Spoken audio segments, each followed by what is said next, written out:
No one can dispute that we need to make the best use of materials and resources to prevent and deal with waste and to recycle properly. This makes both good business and environmental sense. It also chimes with a key priority for the government, which is to boost economic growth while continuing to improve the environment. We generate more than 177 million tonnes of waste every year in England, which is an incredibly poor use of the resources we have at our disposal. The things that people in business throw away, including packaging, food scraps, and unwanted or broken appliances, all have a potential value. And there's a growing industry here that can unlock that value for the UK economy. We all know the figures, you're the experts on this, but improving resource productivity in manufacturing can lead to £10 billion per annum in additional profits for UK manufacturers, 314,000 new manufacturing jobs, and reducing 27 million tonnes of CO2 equivalent per annum in greenhouse gas emissions. Becoming more resource efficient through improving the use of energy, waste and water, UK businesses could save approximately £23 billion a year. So I believe that a sustainable and resource-efficient economy is key to unlocking this potential, and I'm well aware of the great work being done across the sector to deliver this.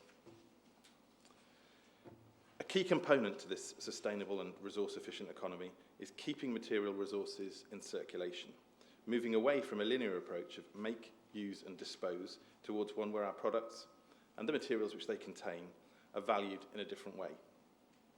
So I believe moving towards a more circular economy is essential for our future growth, but also for our environmental and human health.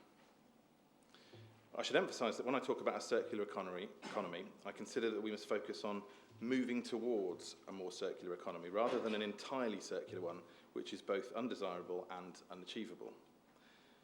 As I'm sure that you all agree, at some point the cost of diverting waste from disposal becomes too great and there's little benefit environmentally, economically and socially.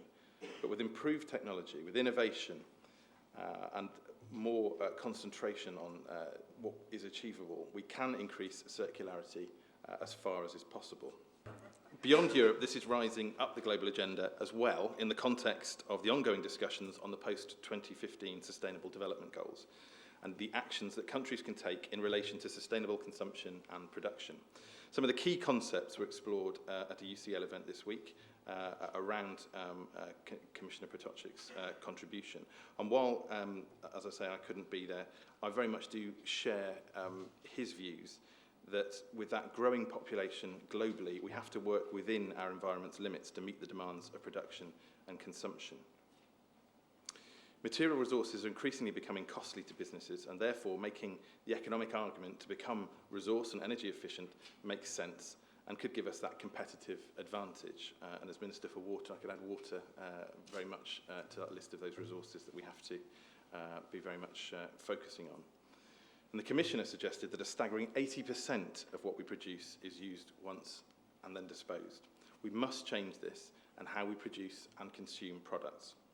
It was evident that all agreed with more innovation, with technological developments and business models, a move towards a circular economy was and is the right approach. So the case for action is clear. Everyone, government, industry, civil society and consumers, we all have a stake in this and we all need to play our part.